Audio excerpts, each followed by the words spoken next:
Audio Jungle.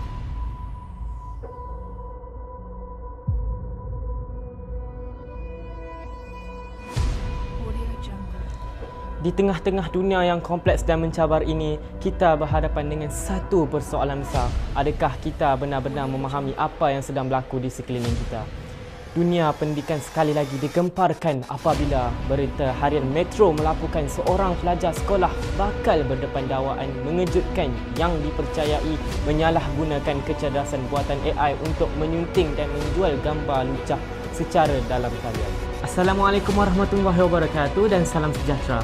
Nama saya Muhammad Afiq Airil bin Faizal Zaki dan Muhammad Aish Afiq Najwan bin Muhammad Ayub. Hari ini kami berdiri di sini bukan sekadar untuk menyampaikan maklumat tetapi untuk mengajak anda semua berfikir, merenung dan mungkin mengubah cara kita melihat tajuk yang kami akan bentangkan sebentar lagi.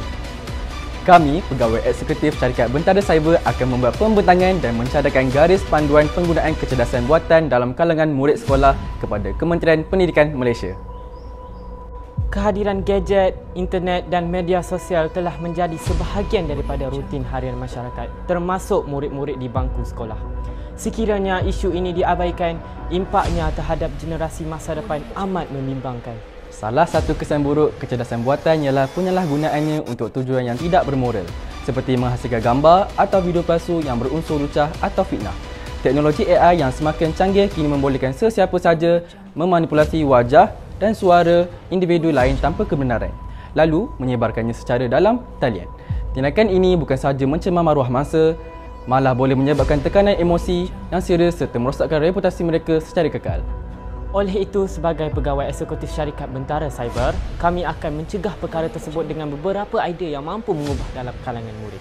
Saya akan memastikan sistem kecerdasan buatan yang digunakan sentiasa disemak dan dipantau secara berkala bagi mengelakkan penyebaran maklumat palsu dan menggunakan AI untuk tujuan positif.